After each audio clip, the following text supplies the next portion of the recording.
বিগত সরকার আমলে নেওয়া ৬টি সৌর প্রকল্পে দুর্নীতি হয়েছে প্রায় ৩,০০০ কোটি টাকা, যার মধ্যে কেবল জমি কেনা ও অধিগ্রহণের নামে লুটপাট হয়েছে প্রায় ২৫০ কোটি টাকা।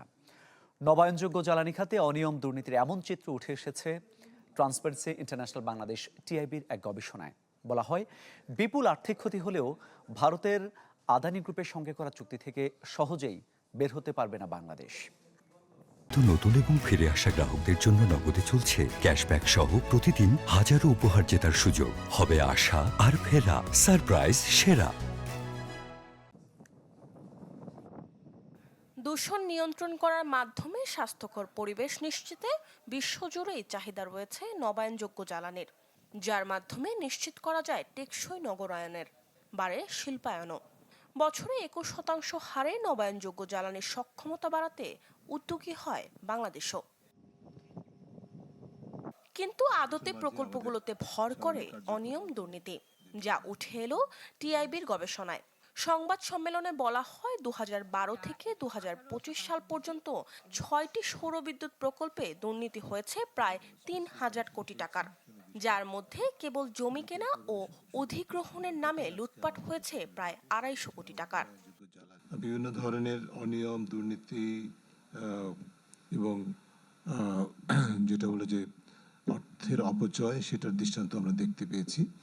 এবং তার মধ্যে মূলত যেটা দেখা গেছে যোগসাজশমূলক দুর্নীতি।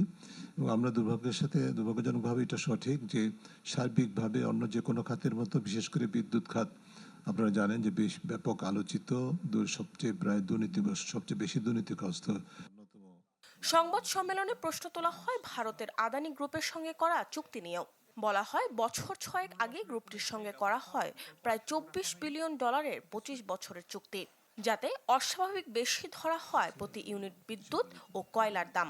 এতে দেশের বিপুল পরিমাণ আর্থিক ক্ষতি হলেও চুক্তি থেকে সহজেই বের হতে পারবে না বাংলাদেশ। চুক্তি থেকে চট করেই কিন্তু ১ বছর, ১.৫ বছর কি ২-৪ বছরেও কিন্তু পরিবর্তনটা চট করে অর্জনটা সম্ভব নয়।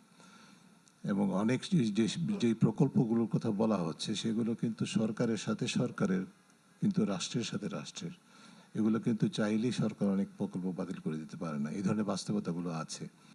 টিআইবির গবেষণা বলছে, বিদ্যুৎ খাতে বিদেশি বিনিয়োগের মাত্র ৩.৩% ব্যবহার করা হয়েছে নবায়নযোগ্য জ্বালানিতে, যেখানে জ্বালানি নীতি পরিকল্পনায় গুরুত্ব পেয়েছে নবায়নযোগ্য জ্বালানি খাত।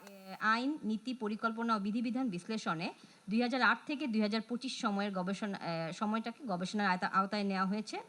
মরিয়ম আজিজ মৌরিন, চ্যানেল 24, ঢাকা।